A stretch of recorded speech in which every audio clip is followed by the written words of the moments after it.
I believe it's important for women to hear this message because women across the globe are so conditioned um, that in order to love a man, in order to love your family, in order to love your friends, in order to love everybody outside yourself, you need to self-sacrifice, you need to be a martyr, you need to give up all your goals and dreams, you have to give everything up to, especially to assimilate with a man, especially when you get married, you don't have your own life or whatever it is. And this is the number one reason that women are not taught. We're conditioned to give ourselves away. And then there is this silent resentment. A man is not going to come and fix that for you. I tell women this all the time. You can't expect somebody else. You can't expect your friends. You can't expect a man. You can't expect your family. Don't expect people to give you what you're not giving yourself. Women need to have strong self-care routines. Women need to have boundaries. And women need to have the ability. This is why it's so important for women to have their own money.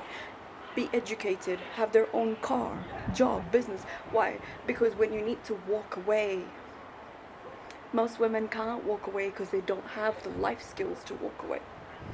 Yeah, sure, things have progressed and advanced, but there is still that conditioning. Even though I have the job, even though I can't walk away, I can't do it, but you can, and your power lies in walking away from people, from situations, from places, from things that don't respect you, don't deserve you, and furthermore, they don't serve you. Just walk away. Because the more you're allowing this in your life, the more you're allowing people to constantly take from you, use you, abuse you. You can't be mad at people for taking. That's the thing. You need the boundaries, basically. And the important part is that conditioning is it's a generational problem. In my cultures, it's really bad. You know, men only marry you if you are a maid and a slave. If you're not a cute little maid, you don't cook and clean, you know, you're not submissive, you're not docile, you're not subservient, maybe not even submissive, you're not subservient, they'll look over you, because it's like, I can't control her, so I don't want to deal with her. So women have learned that in order to have a man in life, I need to shrink myself into little bite-sized pieces so that I can be controlled, so that I have the safety of a man.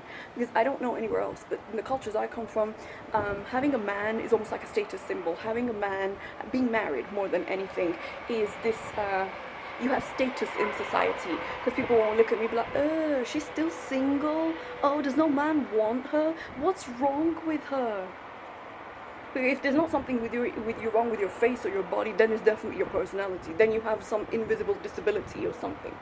The point I'm gonna make, that I have extensively done feminine mentoring for women, I consistently do it, I show up and embody it, is you need your own life. And you need to walk away from people who don't want you to have your own life, who feel like they constantly come first or whatever it is. You can have a healthy balance on things, but it's very, very, very important to have your own life, have your own job, have your own car, have your own goals, have your own dreams, have your own money. Be financially independent, be financially educated, be educated enough to face this world.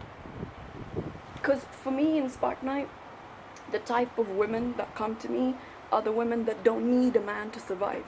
We want the man, we love the man, but we don't need him. There's not that need, like if he dies, I'm fucked, I'm on the street, I don't know what I'm doing, I'm a child. You need to stop giving these excuses to yourself as a woman. You need to stop lying to yourself. You need to ask yourself, where am I lacking in my life, in my education, in my finances, and how am I able to get that game up? You can break the conditioning, because this conditioning is a global problem. Some cultures is far worse, like the cultures I come from is far worse than European cultures or something. But you can break that conditioning, and you can break away and walk away from anything and anybody that wants you to suffer. Because in my cultures, it's not so much the men that want you to suffer, it's the women.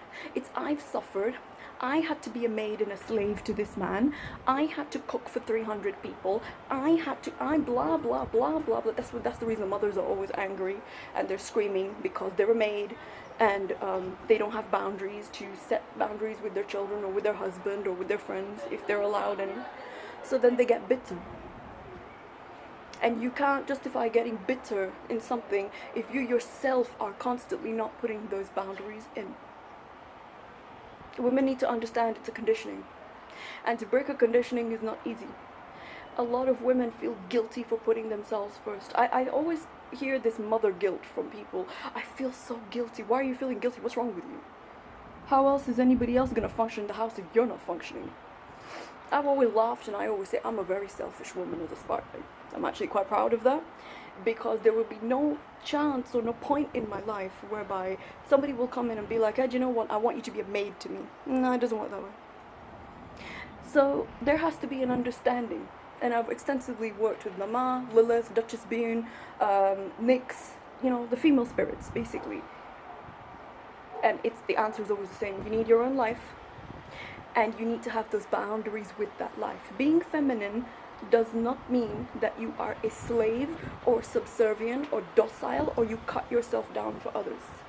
Don't ever cut yourself down for anybody. Please stay whole and let them choke.